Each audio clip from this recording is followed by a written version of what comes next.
Hello मेरे प्यारे शेर और शेरनियों, कैसे हैं। तो चलिए, आशा करते हैं कि आप सभी अच्छे होंगे, मस्त होंगे, तंदुरुस्त होंगे और अच्छे से स्टडी कर रहे होंगे। तो चलिए, हमारे प्लेटफॉर्म कुमार एकेडमी में आप सभी का तहे दिल से अभिनंदन है। आइए और हमारे इस चैनल पे आकर इस चैनल को भविष्य और एक दृष्ट और बिगेस्ट बनाइए। तो चलिए, चैप्टर में हम आकर लेकर आ चुके हैं आपदा प्रबंधन, जो कि इसके पहले ऑब्जेक्टिव क्वेश्चन मैंने कराया था टाइप 1 वीडियो। अब ये जो वीडियो है बहुत ही रोचक होने वाला है, बहुत इंटरेस्टिंग। अगर इस वीडियो को आपने देख लिया तो आपको यहाँ से आपको आ सकता है 10 नंबर पक्के। 10 नंबर तो आना ही आना है। तो इसलिए वीडियो को लास्ट तक जरूर देखिएगा और वीडियो को लाइक शेयर अपने दोस्तों के साथ जरूर कर दीजिएगा और चैनल पे नहीं तो चैनल को सब्सक्राइब जरूर कर लीजिएगा, ठीक है। ये पहला टॉपिक का नाम है प्राकृतिक आपदा एक परिचय। मतलब प्राकृतिक आपदा ये होता क्या है, कैसे आता है, दिखने में कैसा होता है, इस सभी को हम पिक्चर के माध्यम से आपको समझाएंगे। बहुत ही इंटरेस्टिंग चैप्टर है, ठीक है, और आपको दिमाग में सीधे हमको डालना है। तो चलिए, वीडियो को देर न करते हुए वीडियो को देखते हैं और क्वेश्चन को समझते चलना है। चलिए, पहला हम नोट्स लेकर आ चुके हैं सुनामी के बारे में, ठीक है। ये रहा पिक्चर। आपसे सबसे पहले पूछा जाएगा सुनामी क्या होता है।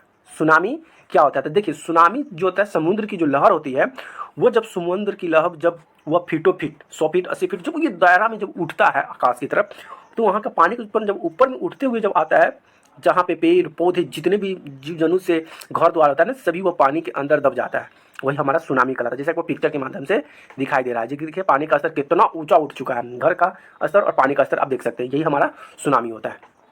अब हम क्वेश्चन भी लेते चलेंगे और इसको समझते भी चलेंगे और इसको बनाते भी चलेंगे।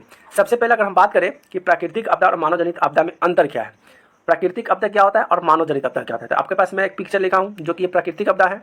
क्या है ये? प्राकृतिक आपदा है। और ये जो है मानव जनित आपदा है। मानव जनित आपदा का मतलब होता है कोई भी आपदा होता है तो मानव से रिलेटेड होता है। और बाढ़ आना, ठीक है, भूकंप आना, सुनामी आना, ये प्राकृतिक है। ये मनुष्य के हाथ में नहीं है बाढ़ आना। कोई मनुष्य नहीं चाहता है कि हाँ हम, अगर मनुष्य के अंदर आता है कि हाँ चलो हम बाढ़ करवा दिए तो बाढ़ हो जाता है, लेकिन ऐसा नहीं होता। ये प्राकृतिक आपदा है। प्राकृतिक आपदा मानव जनित आपदा निम्नलिखित दो अंतर इस प्रकार दिया गया है। प्राकृतिक आपदा ईश्वर द्वारा उत्पन्न होती है, जबकि मानव आपदा मानव के द्वारा उत्पन्न होता है। बात सही है। अब देखिए, मानव, अब कोई भी दुर्घटना होता है तो ईश्वर के से दुर्घटना थोड़े होता है। अगर आप रोड पे चलते हैं, आपका बैलेंस करवा जाता है, कोई तेज चलाता है, तब आपदा होता है। भगवान आके गाड़ी तेज थोड़ी चला देते हैं, ठीक है। और प्राकृतिक आपदा जो होता है जो भगवान से नहीं, जैसे कि बाढ़ को अचानक आना, बारिश हो जाना, सुनामी स्तर से ऊपर चढ़ जाना, ये प्राकृतिक आपदा होता है। प्राकृतिक आपदा पर किसी का अधिकार नहीं होता है, जबकि मानव आपदा जनित आपदा जानबूझकर या भूल से उत्पन्न होती है। सही बात है। मानव जनित जो आपदा होती है या तो जानबूझकर किया जाता है या तो भूल कर होता है। मान लीजिए एक्सीडेंट होता है, किसी का एक्सीडेंट हुआ तो एक्सीडेंट उस तरह का हो, या तो जानबूझ के हो सकता है या तो भूल कर हो सकता है। अगर कहेंगे सर जानबूझ के कोई एक्सीडेंट कैसे करता है, तो जी बिल्कुल। अब मान लेते हैं कि कोई बस आ रहा है, अब जानबूझ के बस के आगे से चलिएगा, बस आपका ब्रेक मारेगा, सीधे चढ़ा देगा, तो वहाँ पे जानबूझ कर आपदा हुआ, ठीक है। अगर मान लेते हैं कि कोई आपदा, जैसे कि ट्रेन चल रही है, आगे पटरी टूटा हुआ, हमें पता नहीं है, आगे हम बढ़ते गए, ट्रेन पटरी से गिर गया और सभी लोग मर गए, तो ये क्या होता है? मानव जनित आपदा नहीं, जानबूझकर आपदा नहीं होता, ये मानव जनित आपदा है, ठीक है। चलिए, और आगे टॉपिक और क्या कहा, ग नंबर भी दिया हुआ है कि प्राकृतिक आपदा से जैव मंडल प्रभावित होता है, जबकि मानव जनित आपदा से खास क्षेत्रीय लोग प्रभावित होते हैं। अब देखिए, प्राकृतिक आपदा से क्या होता है कि संपूर्ण जैव मंडल, मतलब प्राकृतिक आपदा जब आता है, सुनामी आता है, तो उससे रिलेटेड जितने उसके अंदर में जो भी व्यक्ति आते हैं सभी को क्षति होता है। जबकि मानव जनित आपदा में, जैसे कि कोई मानव जनित आपदा है, तो मानव जनित जब मनुष्य कोई आपदा को रिलेट करेगा तो वह सभी को नहीं होगा, खासकर वो जिसके लिए करेगा ना, वो उसी को नुकसान होगा। दैट समझ में आ गया होगा। चलिए, क्वेश्चन नंबर आगे देखते हैं। क्वेश्चन नंबर क्या करा है कि आपदा से आप क्या समझते हैं। तो साधारण बोलचाल में आपदा आफत कहते हैं अचानक घटित होने वाली वैसी घटना जिसे अनुमान से हमें नहीं होता, उसे हम आपदा कहते हैं। आपदा से प्रभावित संपन्न जैव मंडल प्रभावित होता है, ठीक है। अगला है बाढ़ एवं इसकी सुरक्षा के संबंधित विस्तार कीजिए। बाढ़ कैसे आता है, तो बाढ़ मुख्य रूप से इसके बहुत सारे कारण, जैसे देखिए यहाँ पे एक बाढ़ का पिक्चर ले रखा हूँ। क्या है, यहाँ पे आपको दिखाई दे रहा होगा, ये बाढ़ है। बाढ़ कैसे आया, तो अत्यधिक वर्षा बाढ़ का प्रमुख कारण है। बात सही है। जब बाढ़ आएगा ना, तो जहाँ पे जरूरी नहीं है कि हमारे यहाँ बारिश नहीं होता, बाढ़ आएगा जहाँ पे नदियाँ हैं, ठीक है, और वो नदियाँ हमारे इलाके से होकर गुजरती है। तो जब बारिश बहुत ज़्यादा होता है, तेज होता है, तो बारिश जब होगा तो नदी का पानी का स्तर बढ़ेगा, और जब पानी का स्तर बढ़ेगा तो पानी रफ्तार में चलेगा, वह जगह खोजेगा, तो उसी हिसाब से उसके अनुसार जहाँ पे वो पानी का स्तर जिधर ढलता है उधर पानी का रफ्तार तेज भागता है, जिसके कारण उस इलाके में पड़ने वाले गाँव क्षेत्र मोहल्ले पानी के चपेट में आ जाते हैं, जिसे हम क्या कहते हैं, बाढ़ कहते हैं। समझ आ गया। अब आता है क्षेत्र में इसका पानी प्रवेश कर जाता है। बात सही है। नदी का जल स्तर वृद्धि होना, नदी में जल स्तर में वृद्धि का बाढ़ का प्रमुख कारण है, आपको हम समझा दिए। आगे क्या कहता है, आगे है कि नदी जल स्तर में वृद्धि हो जाता है, नदी में जल स्तर वृद्धि बाढ़ का। अब सही वही बात है कि नदी में जब जल स्तर का बढ़ जाएगा तो बाढ़ तो आएगा ही। अब आता है नेपाल द्वारा छोड़ा गया पानी। आपको जो दिखाई दे रहा है बांध, आपको यहाँ पिक्चर में, ये नेपाल का बांध है, जब ये उसके वहाँ पे पानी जो बहुत ज़्यादा एकत्रित हो जाता है, वो पानी उसके घर में अगल बगल बहुत उससे नुकसान होने लगता है, तो ये आता है और ये बुआ बांधवा को खोल देता है। क्या करता है? बांध को खोल देता है और ये पानी हमारे बिहार में भर जाते हैं, जिसके बाढ़ आने का ये भी कारण है। नेपाल द्वारा छोड़ा गया पानी बिहार में प्रवेश करता था, जिसे बिहार में बहने वाली नदियाँ तूफान आ जाती है, जिसके चारों तरफ पानी फैल जाती है, जो बाढ़ के कारण बन जाता है। सही बात है, पानी जब छोड़ेगा उतना स्पीड में जो पानी रहता है तो भाई मिनट में भी क्या, सेकंड में पानी कहाँ से कहाँ चली जाती है। ठीक है, तो ये कारण नेपाल की है। अब आपदा प्रबंधन की आवश्यकता क्यों है? आपदा प्रबंधन की आवश्यकता इसलिए होती है कि अचानक घटने वाली घटना जिसे सभी प्रभावित होते हैं और स्थिति से बचने की व्यवस्था नहीं होती, उसे नुकसान उठाना हो सकता है। ये हम सभी को आपदा प्रबंधन की आवश्यकता होती है। चलिए आगे देखते हैं। आगे क्या बताया कि आपदा प्रबंधन के प्रकार बताइए। आपदा प्रबंधन कितने प्रकार के होते हैं? आपदा प्रबंधन देखा जाता है मुख्य 2 प्रकार के होते हैं, प्राकृतिक आपदा और मानव जनित आपदा। तो इसके पहले ही बताया है कि मानव जनित आपदा और प्राकृतिक आपदा क्या है, आप तो समझ गए हैं। चलिए इसको रिपीट कर लेते हैं। ऐसा आपदा जो प्रकृति द्वारा गठित होता है, जो ईश्वर के द्वारा दिया गया है। ऐसा आपदा जैसे कि सुखाड़, सुनामी। हमारे अंदर में सुनामी है? नहीं। हमारे अंदर में बारिश है? क्या हम बारिश भी करवा सकते हैं? नहीं। क्या हम सुखाड़ करवा सकते हैं? नहीं, ये हमारे अंदर में नहीं है, ये भगवान का अंदर में है, प्रकृति का नियम है। मानव जनित ऐसी आपदा जो मानव के द्वारा घटित होती है, उसे मानव जनित आपदा कहते हैं। जैसे आतंकवादी, महामारी, रेल दुर्घटना, सड़क दुर्घटना, ठीक है, काला खांसी, बुखार, जुकाम, ये मनुष्य से फैलता है। ईश्वर किसी को रेल दुर्घटना से नहीं मारते, भगवान किसी को आतंकवाद नहीं बनाते, भगवान किसी को महामारी से नहीं मारते, भगवान सभी को सुरक्षा करते हैं। बस आप अपने से ही इस चीज़ के लपेट में आते हैं। जैसे कि रेल दुर्घटना होता है तो ये आदमी के जिम्मेवारी कारण होता है, आदमी सही से उसकी देख रेख नहीं करता है, इसके वजह से वो क्या होता है? दुर्घटना होता है। चलिए आगे बढ़ते हैं। क्वेश्चन नंबर 6 क्या करा है उसके बारे में समझते हैं। क्वेश्चन नंबर 6 करा है कि बाढ़ से सुरक्षा है तो अपनाई जाने वाली सावधानी को लिखे। अगर बाढ़ आती है तो उसमें क्या क्या सुरक्षा रखनी चाहिए उसको भी समझते हैं। तो चलिए उससे सुरक्षा रखने के लिए क्या उपाय? पहला, बाढ़ सुरक्षा अपनाई जाने वाली निम्नलिखित सावधानियां इस प्रकार है। पहले क्या करना चाहिए? तो भवन का निर्माण जो कम लागत हो, उसे रासायनिक मिश्रित कच्चे माल का प्रयोग हो, जिसमें बाढ़ के बावजूद मकान बर्बाद न हो। अच्छा, इसका करने मतलब बाढ़, जैसे कि अगर जिस इलाका में सबसे ज़्यादा बाढ़ आता है उस इलाका में हमें घर बड़ा बनाना ही नहीं चाहिए। उस इलाका में घर हमें ऐसी बनाना चाहिए जिसमें बाढ़ आए, दह जाए, हमें कुछ नुकसान न हो, ऐसा घर बनाना चाहिए। आम लोगों का मकान बनाने के पूर्व यह जानकारी देना चाहिए कि मकान का निर्माण पूर्व नदी के किनारे पर नहीं करनी चाहिए। सही बात है। अब जहाँ जो नदी के किनारे बाढ़ हमेशा आती है तो वहाँ पर आपको घर बनाना ही नहीं चाहिए। बाढ़ के बाद जल निकालने की तकलीफ स्वस्थ व्यवस्था करनी चाहिए। अगर बाढ़ आती है, गाँव में पानी लग जाता है तो उस पानी को निकालने का व्यवस्था करना चाहिए। मकान व नींव तथा दीवार सीमेंट कंक्रीट का होना चाहिए, और जो घर मकान जो बना हुआ है वह सीमेंट और किसका होना चाहिए? कंक्रीट सीमेंट का होना चाहिए। देखिए कंक्रीट का भी प्रचार यहाँ पे आ गया, क्योंकि भाई बहुत मजबूती होता है उसके अंदर, तो ये चीज़ का खास ध्यान देना चाहिए। चलिए आगे क्या कहता है? आपदा प्रबंधन के क्या है कि आपदा प्रबंधन के संकलन स्पष्ट करते हुए आपदा प्रबंधन की आवश्यकता अनिवार्य का वर्णन करें। क्यों अनिवार्य, क्या अनिवार्य? ठीक है, आपदा प्रबंधन घटित होने वाली घटना है जिसके व्यस्त प्रभाव के सभी प्रकार प्रभावित होते हैं। भाई सही बात है।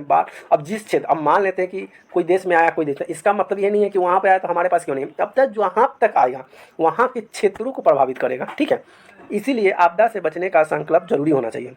सही बात है, जिसमें सभी मिलकर एक दूसरे की सहायता करेंगे, अन्यथा आपदा किसी को भी नुकसान पहुंचा सकता है। अंतर्राष्ट्रीय स्तर से लेकर पंचायत स्तर तक कड़ी रूप से काम करना, आम लोगों की सुनिश्चित करने, अपना किसी के आपदा के असर प्रबंधन अपनाने की आवश्यकता है। देखिए अगर जब आपदा आए ना तो दोस्त दुश्मन, कौन हमारा दुश्मन है, कौन मेरा हित है, ये सभी सब भूल जाइए कि ये मेरा दुश्मन है। अगर हम दुश्मन के प्रति भावना रखेंगे आपदा के समय तो आप अकेले ही रह जाएंगे, आप मर जाइएगा। ठीक है, तो क्या करा है कि सभी को मिलकर एक दूसरे की सहायता करनी चाहिए। यहाँ देख लीजिए, एक दूसरे को मिलकर एक दूसरे की क्या करनी चाहिए? सहायता करनी चाहिए। आपदा में अगर सहायता नहीं कीजिएगा तो नुकसान आपका भी होगा, सामने वाले के भी होगा। इसलिए जब आपदा आए तो मिलकर उसकी सामना करो और एक दूसरे की हेल्प करो। समझ में आ गई बात?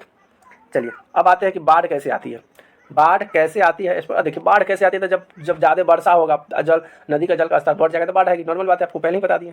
अधिक वर्षा से जब नदियाँ जल स्तर बढ़ जाती है तो नदियों के आपस के क्षेत्र में पानी में प्रवेश कर जाता है, जिससे घटना को बाढ़ कहते हैं। अब मान लेते हैं कि नदी में पानी तो है लेकिन हमारे गाँव में बाढ़ नहीं आ रहा है। क्यों नहीं आ रहा है? क्योंकि नदी का जो पानी जो है अपने स्तर पर सही है, अपने किनारे पर सही है, लेकिन जब पानी वर्षा खूब हो तो नदी का पानी का स्तर बढ़ जाएगा, और जब वही नदी का पानी का स्तर जब बढ़ेगा तो वह पानी गांव की तरफ मुंह करता है, और जब गांव की तरफ मुंह करता है तो गांव में पानी आ जाता है, जो चारों तरफ पानी ही पानी भर जाता है, जिसे हम लोग क्या कहते हैं? बाढ़ कहते हैं। बउआ जी अब देखिए बाढ़ से होने वाले हानियाँ क्या क्या होती है, इसको भी समझिएगा। बाढ़ से आने वाली देखिए क्या क्या हानि, तो बहुत ज़्यादा हानि होता है। सबसे पहले तो आप पिक्चर देख रहे हैं, यहाँ पे हानि के बारे में कहें तो आप लोग दिमाग लगा सकते हैं यहाँ पे क्या हानि हुआ, और आपको यहाँ पे भी दिमाग लगा सकते हैं कि यहाँ पे क्या हानि हुआ। यहाँ पे कुछ शिक्षक हैं, कुछ टीचर लोग हैं जो बच्चों को कुछ बांट रहे हैं, और क्या बांट रहे हैं आप खुद समझ सकते हैं। बाढ़ के हानि के बारे में बताया गया। बाढ़ से होने वाली हानियाँ निम्नलिखित जो इस प्रकार है। फसल की बर्बादी, जान माल मवेशी में काफ़ी हानि होती है। बताइए अब यहाँ पे जब बाढ़ आया तो देखिए लोग सब पतीला लेकर, माथा पर ट्रंक लेकर, जो भी अपना इंपोर्टेड सामान, जरूरी का सामान है, माथा पर लेकर घर से निकल रहे हैं। तो ये क्या हुआ? हानि हुआ। यहाँ पे खाने के लिए बच्चे तरस रहे हैं, खाने के लिए, तो ये लोग खाने के लिए इस बच्चों को दे रहे हैं, तो यहाँ हानि हुआ ना कि खाने की कमी हुआ। जब बाढ़ आता है तो विभिन्न प्रकार के महामारी का शिकार होना पड़ता है। महामारी की बात करें ना तो बहुत सारी की बीमारियाँ भी आ जाती हैं, ठीक है, जो लोगों को इस सब चीज़ से सहना पड़ता है।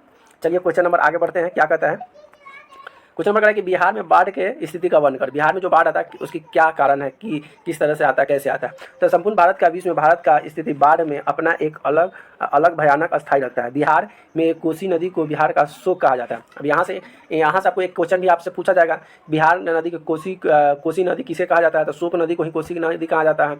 2008 में ऐसी भीषण बाढ़ बिहार में आई थी जिससे लगभग पूरा बिहार तहस नहस हो चुका था। बिहार के अधिकांश नदियाँ उद्गम स्थान नेपाल में है। अब देखो कहा कि बिहार के जो अधिकतम, यानी कि जितना जो नदियाँ हमको हिसाब से लगता है ना, बता रहे हैं कि अधिकतर जो नदियाँ है वो उसका जो निकलता कहाँ से है, तो बिहार के क्षेत्र, नेपाल में, नेपाल से होते हुए भी वो पानी बिहार की तरफ आता है।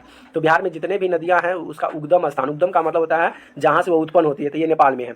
जब नेपाल द्वारा पानी छोड़ा जाता है तो सबसे पहले इन नदियों द्वारा बिहार में पानी प्रवेश कर जाता है। अब देखिए पानी छोड़ा जाता है तो ऐसा ही नहीं छोड़ दिया जाता, वो नदी होता है, नदी किनारे टैंक बना हुआ रहता है, डैम बना हुआ रहता है, बांध बना हुआ रहता है, उस बांध को उस नदी के पानी में छोड़ दिया जाता है। और जब नदी का पानी में उसको छोड़ा जाता है तो नदी का पानी का स्तर एकदम तेज रफ्तार में चलता है, जिसके कारण वह इधर उधर फैल जाता है, जिसमें कोसी, कमला, बंगाल, गंडक आदि नदियाँ अपना भयानक रूप ले लेती है, जिससे बिहार में रहने वाले लोगों को जीवन संकट में हो जाता है, जिसमें बिहार में रहने वाले लोगों को क्या होता है, बहुत परेशानी होती है बाढ़ के कारण। चलिए आगे क्या कहता है उसको भी समझते हैं। आगे कहता है कि नियंत्रण बाढ़ के लिए उपाय बताइए। बाढ़ नियंत्रण मतलब बाढ़ को रोकने के लिए क्या उपाय है? तो बाढ़ को नियंत्रण करने के लिए इसमें लिपिज है जो कि इस प्रकार है। तब तट बंद करवाना चाहिए, मकान होनी चाहिए, स्तंभ गहरी काफ़ी अधिक होनी चाहिए और कम से कम 250 मीटर की दूरी पर घर बनना चाहिए। जब बाढ़ आए तो क्या था, बाढ़ जहाँ पे जो समुद्री इलाका है, नदी वाले इलाके हैं, वहाँ से 250 मीटर, तो 250 मीटर कहा था, आप उससे क्या कीजिए 300 मीटर 400 मीटर घर उससे दूर बनवाइए, जो कि बाढ़ का पानी आता है हमारे घर तक पहुँचने में उसको समय लग जाए। तो इसलिए कहा कि घर थोड़ा मजबूती बनाना चाहिए, थोड़ा ठोस बनाना चाहिए और नदियों से दूर बनाना चाहिए। ये बाढ़ को नियंत्रण करने का उपाय है। अब आगे हम पढ़ते हैं सूखा की स्थिति, सुखाड़ कैसे होता है, ठीक है। देखिए जब औसत वर्षा 25 से कम बारिश होती है तो उसे हम सुखाड़ कहते हैं। अब बताइए अभी जो चल रहा है, अभी समय है जुलाई का, अभी जुलाई में बारिश होना चाहिए, ठीक है। अभी कौन सा है, सावन भादो, आषाढ़ अभी चल रहा है, तो आषाढ़ सावन, तो आषाढ़ के महीना में बारिश होना चाहिए। अगर नहीं होना तो सावन में बारिश हो। अगर सावन में अगर बारिश नहीं होता है ना तो फिर सुखाड़ आने की संभावना है, खेती ही होगा नहीं। तो जब 25% से बारिश कम होने लगे तो सुखाड़ होने की संभावना होती है, उसे सुखाड़ कहते हैं। सुखाड़ के लिए जिम्मेदार कारक कौन कौन सा होता है? सुखाड़ के लिए जिम्मेदार कारक इस प्रकार है। पहला है इसका कारण कम वर्षा का होना, मानसून की अनिश्चित होना, तालाबों की कमी होना। अगर गांव में तालाबे नहीं होगा, पोखरा ही नहीं रहेगा, पोखरा में पानी ही नहीं रहेगा तो क्या होगा जी, सुखाड़ तो आएगा ही। चलिए आगे बढ़ते हैं। क्वेश्चन नंबर 14 ये रहा, कहा कि सुखाड़ से बचने का तरीका को लेखन सुखाड़ से बचाव के लिए निम्नलिखित तरीके अपनाए जा सकते हैं और इसे नहरों का विकास करके। नहर में पानी डलवा दीजिए, नहर में पानी समय समय भेजा कीजिए, पोखरा में पानी डाल दीजिए, सुखाड़ नहीं आएगा। तालाब कुआं का खुदवाना चाहिए, भूमिगत जल का प्रयोग करना चाहिए, भूमि से जो निकला उसका जल का प्रयोग करते तो सुखाड़ नहीं आएगा, इससे हम बच सकते हैं। चलिए क्वेश्चन नंबर आगे सॉल्व करते हैं और अगला क्वेश्चन ये रहा 15 क्या कहता है। 15 क्वेश्चन अगर देखें इसकी बात करें तो आपदा प्रबंधन के उद्देश्य का विवेचना करें। आपदा प्रबंधन के मुख्य क्या उद्देश्य है, इसके क्या बारे में कहा गया है? तो आपदा प्रबंधन पुण्य पश्चात होने वाली प्रभाव को कम करने और नियंत्रण करने की तैयारी को आपदा प्रबंधन कहा जाता है। आपदा से न केवल इससे कार्य रुक जाते हैं बल्कि कार्यों में बाधा उत्पन्न होती है, जिससे बचाव के लिए आपदा प्रबंधन आवश्यक काम करते हैं। जब आपदा कोई भी चीज़ की आती है ना तो याद रखिएगा आपदा आने से हमेशा हानि होती है, लाभ कुछ नहीं होता है। अगर मान लेते आपदा की बात करें तो सुखाड़ एक आपदा है, बाढ़ एक आपदा है। अगर बाढ़ आ गया तो बताइए बाढ़ आने से कौन सा फायदा होता है? फायदा होता है जी? नहीं होता है, यह हानि होता है। तो आपसे पूछा कि आपदा प्रबंधन के मुख्य विवेचनाएं क्या है, तो आपदा प्रबंधन के निम्नलिखित उद्देश्य है इस प्रकार है। पहला, आपदा के समय घटनाओं को प्रभाव को कम करता है। आपदा जब आती है तो आपदा के समय घटनाओं का प्रभाव कम हो जाता है। आपदा के दौरान संसाधन मानव रक्षा करने का प्रयास करता है। जब आपदा आता है तो आदमी क्या करता है, अच्छे स्थान पर, ऊंचे स्थान पर, सूखे स्थान पर जाने का प्रयास करती है। आपदा जैसी घटनाओं का युवा वर्ग प्रतिशत दिया जाता है। आपदाग्रस्त क्षेत्रों को पहचान कर उनका निर्धारण करना, आम लोगों का आपदा जैसी घटनाओं को प्रति जागरूकता होती है, ठीक है। अगला बात करते हैं, ये आ गया भूकंप से रिलेटेड। देखिएगा कितना इंपॉर्टेंट क्वेश्चन मैंने लिया। ये आप सभी को दिखाई दे रहा है ना, दो पिक्चर, ये सभी भूकंप का है। सबसे पहले क्वेश्चन क्या कर रहा है कि भूकंप क्या है, भारत में प्रमुख भूकंप विभाजित करते हुए सभी क्षेत्रों का संक्षिप्त विवरण देखें। तो यहाँ पे आपको जो दिखाई दे रहा है ये भूकंप है, ये अमेरिका का है और ये बात करें तो भारत का है। तो ये भूकंप आने से हमेशा क्या होती है, जान माल की क्षति होती है। क्या होती है? जान माल की क्षति होती है। तो भूकंप के अंदर अचानक कंपन होता है, भूकंप कहलाता है। भूकंप में भारत में 5 भूकंपीय क्षेत्र बांटा गया है जो इस प्रकार है। देखिए भूकंप जो भारत में जब भूकंप आता है ना तो इसके 5 लेयर बनाया गया है। 5 लेयर क्या है उसको समझते हैं। पहला जोन, इस जोन में दक्षिणी पठारी आते हैं जहां भूकंप का खतरा नहीं के बराबर होता है। अच्छा, दक्षिणी जो क्षेत्र है वहाँ पे कह रहे हैं कि भूकंप का खतरा नहीं के बराबर, वहाँ पे भूकंप आता ही नहीं है। चलिए, इसके अंतर्गत प्रायद्वीप भारत के तटीय मैदान आते हैं और भूकंप की संभावना होती है, लेकिन तीव्रता कम होने के कारण यहाँ पे सीमित खतरे होते हैं, यानी खतरा कम होता है, नहीं होता है। जोन 3 क्या करा है कि जोन 3 करा इसके अंतर्गत गंगा सिंधु का मैदान, राजस्थान, गुजरात क्षेत्र आते हैं, इसमें अधिक खतरे होते हैं। इसके अंतर्गत गुजरात, कच्छ प्रदेश, जम्मू कश्मीर, हिमाचल प्रदेश आदि आते हैं। जोन 5 करा कि यह सर्वाधिक खतरे वाला क्षेत्रफल है। इसके अंतर्गत शिवालिक, हिमालय का क्षेत्र, बंगाल की खाड़ी, मौसम घाटी, अंडमान निकोबार समूह आते हैं। ठीक है, जिसके वजह से क्या होता है, यहाँ से भूकंप 6 से विभाजित क्षेत्र किया जाता है, जिससे यहाँ पे भूकंप नहीं आते, यहाँ पे सब भूकंप आते हैं, पहाड़ी वाले क्षेत्र पर ज़्यादा भूकंप आते हैं। ठीक है, चलिए अगला हम बात करते हैं सुखाड़ के बारे में। सुखाड़ के कारणों के, इसके बचाव के तरीके का वर्णन करें। मतलब सुखाड़ तो आता है, लेकिन इसके बचने का क्या तरीका हो सकता है, तो इसके बचाव के तरीकों को विस्तृत करें। तो मुख्य रूप से वर्षा का अधिक कमी सुखाड़ कहा जाता है। अगर वर्षा नहीं हुआ तो मान लीजिए कि सुखाड़ आना ही है। अगर वर्षा आया तो फसल होगा। अब जब वर्षा नहीं हुआ तो खेत क्या हो जाएगा, बंजर हो जाएगा, खेत मिट्टी जो होगा उसका करवापट आ जाएगा। ठीक है, इस प्रकार से सुखाड़ होगा। वर्षा का कम होना, जब वर्षा नहीं हुआ तो सुखाड़ होगा। मानसून की अनिश्चितता, मानसून समय पे आएगा नहीं, बारिश के समय बारिश नहीं आएगा, ठंडा के समय ठंडा नहीं आएगा, गर्मी के समय गर्मी नहीं आएगा, तो इसके वजह से भी सुखाड़ होगा। तालाब को और नहरों की कमी होना, जब हमारे गाँव में तालाबें नहीं रहेगा, नहरें नहीं रहेगा, पानी आएगा नहीं तो सुखाड़ होगा। इसके भी कारण है। अब इसके बचाव के क्या क्या कारण, इससे बचने के लिए क्या किया जाता है, देख लीजिए ध्यान से। इसके बचाव के निम्नलिखित उपाय होती है। पहला, दीर्घकालीन योजना के अंतर्गत नहर, तालाब, कुआं, पाइप आदि से विकास की जरूरत होती है। उसका बाद आपातकालीन पंपी सेट, यानी कि जिसको बोर्डिंग कहते हैं, चापाकल इत्यादि अल्पकालीन के अंतर्गत आते हैं। इसका भी विकास करके सुखाड़ को दूर किया जा सकता है। तो होता है, लेकिन पानी का जब बारिश ही नहीं होगा तो पानी का स्तर जो नीचे जाएगा ही नहीं, तो फिर तो वो पानी नीचे से कहाँ तक आते रहेगा। इसलिए सबसे पहले ये तो सुखाड़ का पंपी सेट और चापाकल ये तो होगा ही, सही है। लेकिन जब बारिश ही नहीं आना, प्राकृतिक दिया गया पानी ही नहीं आएगा तो क्या होगा यार, पानी का स्तर जब नीचे ही चला जाएगा तो क्या हम नीचे कल चला कर लाएंगे। अभी भी अब देखिए, अब ऐसा स्थिति आ गया है कि अभी आपको 55 पर पानी मिलेगा, लेकिन गंदा पानी मिलेगा।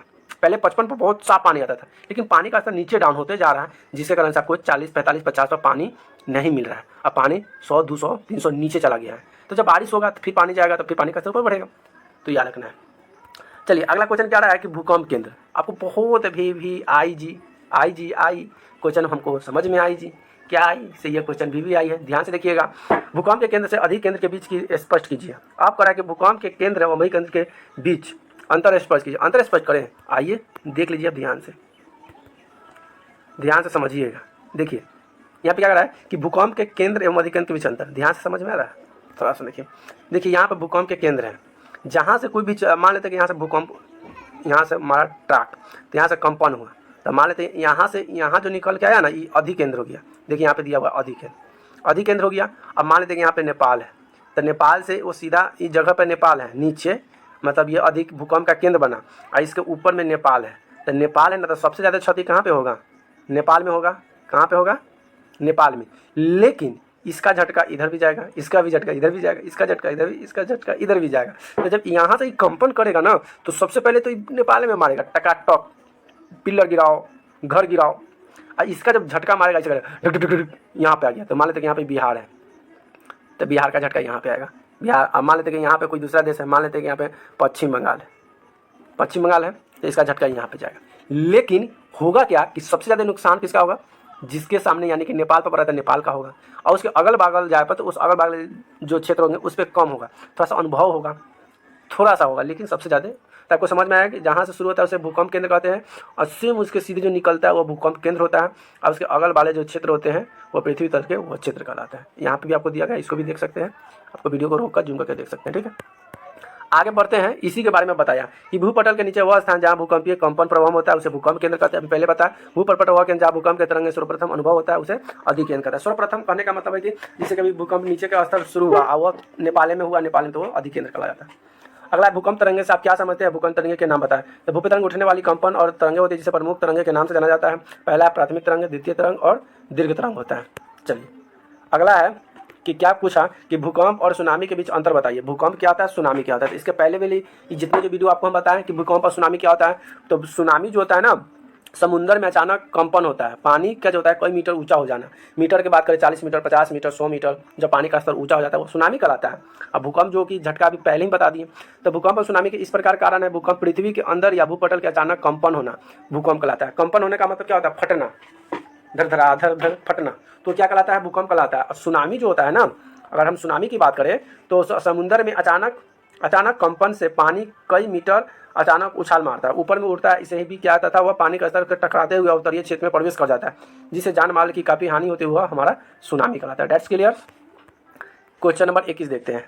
सुनामी से बचाव के 3 उपाय बताइए। सुनामी से बचने के लिए 3 उपाय कौन कौन सा है? तो सुनामी से बचाव के लिए निम्नलिखित उपाय इस प्रकार है। पहला है कि सुनामी से बचने के लिए समुद्र के बीच में स्टेशन प्लेटफॉर्म का निर्माण होना चाहिए। अरे वाह समुद्र से बचने के लिए, सुनामी से बचने के लिए समुद्र के बीच स्टेशन प्लेटफॉर्म का निर्माण होना चाहिए। अब ये क्या होगा स्टेशन प्लेटफॉर्म? तो देखिए वहाँ पे कुछ इमारतें होनी चाहिए, कुछ ऐसा चीज़ बना होना चाहिए जो जब नदी में उफान आए तो पानी के जल के स्तर को धीमा कर दे, कम कर दे। तो वहाँ पे एक ऐसा स्टेशन बोले तो हिल होना चाहिए, डैम होना चाहिए, बड़ी इमारत होना चाहिए। रहने के लिए नहीं, बस वहाँ पे ऐसा बना होना चाहिए ताकि अगर समुद्र में अगर आए ना सुनामी तो उसको वह मैनेज करे, रोके, धीमा करे। सुनामी से बचने के लिए कंक्रीट तत्वों की जरूरत है। कंक्रीट की बात करें तो वह पत्थर रोड़े जो होते हैं ना समुद्र में अगर रहेगा तो अगर वहाँ पे पत्थर रखा गया है तो सुनामी आएगा तो पानी का जल स्तर उछलेगा ही नहीं, बढ़ेगा ही नहीं, धीमा ही रह जाएगा। सुनामी से बचने के लिए गैर सरकारी संस्था और सरकार द्वारा तटीय प्रदेश में रहने वाले लोगों को प्रशिक्षण देने की व्यवस्था करना चाहिए। अगर है कि उस क्षेत्र में, उस अगल बगल में रहने वाले लोग जो होते हैं उसको सरकार क्या करे? सरकार जो है उसे प्रशिक्षण प्रदान करे, उसे सहायता प्रदान करे। ठीक है। अगला क्या करा है कि भूकंप और सुनामी के विनाशकारी प्रभाव से बचने का उपाय अभी बता दिया। भूकंप से एक प्राकृतिक आपदा है जिसमें बचने के लिए निम्नलिखित प्रयास किए जाते हैं। पहला जो है ये बताया गया भूकंप का पूर्वानुमान। तो सबसे पहले कुछ ऐसे रेंगने वाले जीव, भूकंप का पूर्वानुमान मतलब भूकंप आने वाले उससे पहले का अनुमान कैसे लगाया जाता है? तो कुछ ऐसे रेंगने वाले जीव जिससे भूकंप के पहले भूकंप आने के अनुमान हो जाता है। अब अगर बात करें तो ये जो बात किसके बारे में कर रहा है? ये कर रहा है कि अगर हमें पता करना है कि भूकंप आएगा कि नहीं आएगा तो इसको बचाने के लिए कैसे पता चलेगा? तो कहा कि कुछ जो जीव जंतु जो होते हैं ना रेंगने वाले, भूकंप के आने के अनुसार हो जाता है वह, जिसमें वह चिल्लाने लगता है, जो कि ऐसी स्थिति में हम लोग सुरक्षित स्थान पर पहुंच जाते हैं। अब भूकंप आएगा तो रेंगने वाले, अगर रेंगने वाले की बात करें तो जैसे कि सांप हो गया, बड़े बड़े जो जीव जंतु हो गया, तो खूब आवाज़ निकालेगा, चिल्लाएगा। इससे हमें पता ये भी चलता है कि भूकंप आने वाला है। भवन निर्माण, भूकंप से बचने के लिए पिल्लर सहित भवन का निर्माण करवाना चाहिए। अगर भूकंप से बचना है तो भूकंप से बचने के लिए पिल्लर सहित, यानी कि जितना मजबूत पिल्लर रहेगा उतने भूकंप में भवन गिरने की संभावना कम होगी। उसके बाद है कोने वाले स्थान को छिपना चाहिए। अगर भूकंप आता है तो हमें कहाँ जाना चाहिए? तो भूकंप आने पर कोने पर स्थान में जब भी अगर भूकंप आता है ना तो कोना में खड़ा होना चाहिए। कोना वाला भाग जो होता है जल्दी नहीं गिरता है, इसलिए कोना वाले स्थान पर रहना चाहिए। जान माल की क्षति, भूकंप की सूचना के मामले में मवेशी बच्चों को सुरक्षित स्थान पर पहुंचा देना चाहिए। अगर बात करें जब भूकंप आए तो गाय का रस्सी काट दो, गाय को खुला छोड़ दो। गाय क्या करेगा? जान बचाकर अपना जगह पर वो भागेगा। सुनामी एक प्राकृतिक आपदा है जिसे बचने के लिए समुद्र के बीच प्लेटफॉर्म का निर्माण होना चाहिए। समुद्र के किनारे जो बांध होते हैं वह काफ़ी मजबूत एवं ऊंची बांध होनी चाहिए जिसे तस्वीर से समुद्र का पानी प्रवेश न करे। अब देखिए, अब यहाँ से आपको क्या पूछा? समुद्र में प्लेटफॉर्म। तो प्लेटफॉर्म की बात हम पहले ही बता दिए थे ना कि एक बांध होना चाहिए, इमारतें बना देनी चाहिए ऊंचे ऊंचे, वो भी बहुत मजबूत, कि पानी की असर अगर वहाँ से समुद्र में उठ कर आए भी तो उस जो दीवार है, बांध है, उसको वह तोड़े नहीं, उसे लांगे नहीं, उसके अंदर ही रह जाए। तो वो कैसी होनी चाहिए? मजबूत होनी चाहिए और ऊँची होनी चाहिए। सही है। अब हम बात करते हैं भूस्खलन। भूस्खलन क्या होता है? भूस्खलन उसके बारे में जाते हैं। तो यहाँ पे पूछा कि भूस्खलन के कितने रूप होते हैं? कितने रूप होते हैं? तो भूस्खलन के प्रमुख 5 रूप होते हैं जो इस प्रकार है। पहला, वर्षा के पानी के साथ मिट्टी और कचरे के नीचे आना। जैसे कभी कभी आप देखे होइएगा ना, बड़े बड़े जगहों पर जाइएगा, ऊंचे पहाड़ों पर जाइएगा तो पानी जब वर्षा होती है ना तो पहाड़ों पर क्या होती है? पानी के कारण पत्थरों का और जो मिट्टी का जो लगाव होता है वो कटता है। कटने के बाद वो कीचड़ पानी मिलकर नीचे गिरता है, यही भूस्खलन होता है। कंकड़ पत्थर का गिरना भूस्खलन होता है। चट्टानों का खिसकना भूस्खलन कहलाता है। कंकड़ पत्थर का खिसकना भूस्खलन कहलाता है।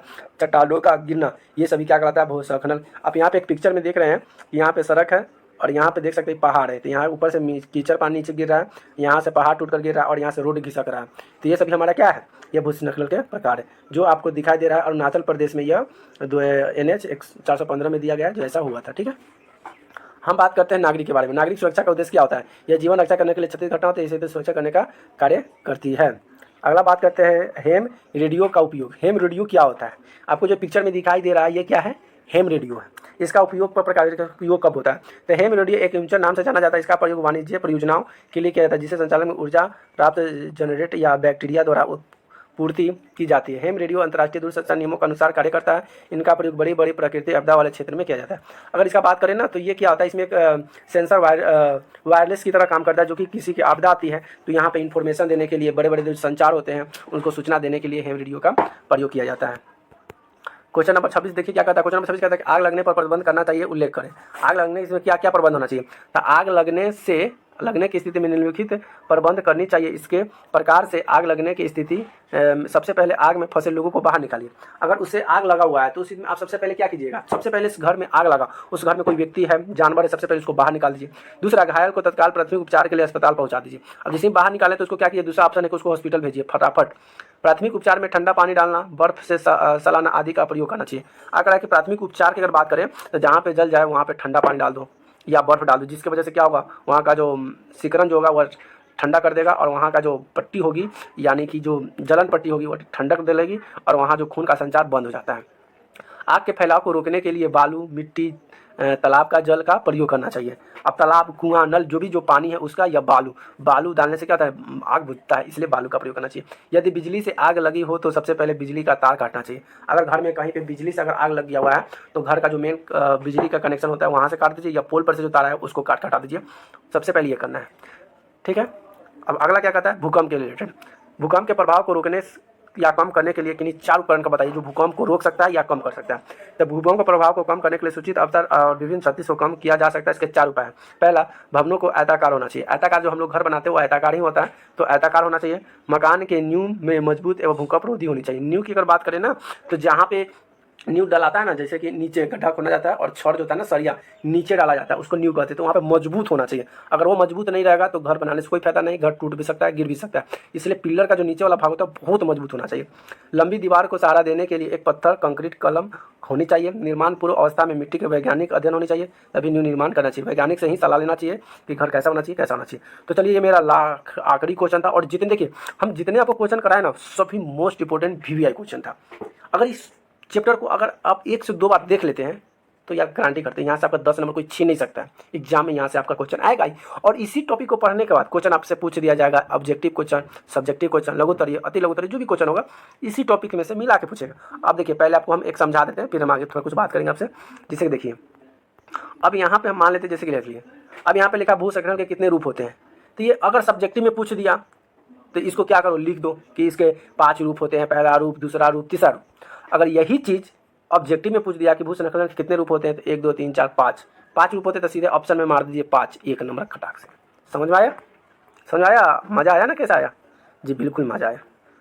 फिर अगला है कि आग लगने के प्रबंध करना चाहिए, उल्लेख करें। आग लगने पर क्या करना चाहिए, ये भी ऑप्शन में आ जाएगा, ठीक है। फिर पूछा जाएगा भूकंप के प्रभाव को रोकने या कम करने के लिए 4 उपाय के बताइए। 4 उपाय कौन है? तो ये सब चीज़ क्वेश्चन आपको मिला कर दिया जाएगा। आपको क्वेश्चन को ध्यान से पढ़ना है, उसको सॉल्व करना है, ठीक है। तो आज के लिए इतना ही। वीडियो देखने के लिए बहुत बहुत धन्यवाद। Thank you so much. अगर आपको कोई भी सब्जेक्ट हो, क्या है, कोई भी सब्जेक्ट हो, हिंदी हो, मैथ हो, इंग्लिश हो, उसका अगर आपको क्वेश्चन आंसर PDF में लेना चाहते हैं, नोट्स PDF में लेना चाहते हैं, तो आपको कुछ नहीं करना है, बस इस नंबर पे मैसेज करना है और यहाँ से आपको नोट्स फ्री में, क्वेश्चन आंसर फ्री में हम हमारे तरफ से प्रोवाइड किया जाएगा। बस आपको इसके लिए कुछ नहीं करना है, वीडियो को शेयर जरूर कर देना है, वीडियो को शेयर करें, वीडियो को लाइक कर देना है और एक छोटा सा प्यारा सा कमेंट मार देना है। और चैनल पे नए हैं तो चैनल को सब्सक्राइब जरूर कर देना है, क्योंकि आपको इस चैनल पे कुमार एकेडमी में आपको हर चीज़ फ्री में देंगे। हमें चैनल पर पढ़ाने, पैसा कमाने के लिए हम नहीं पढ़ाते हैं, ठीक है। हम इसलिए पढ़ाते हैं कि हमारे पास जो नॉलेज है आप तक जाए और उस चीज़ को आपने एब्जॉर्ब करना है, सीखना है, ठीक है।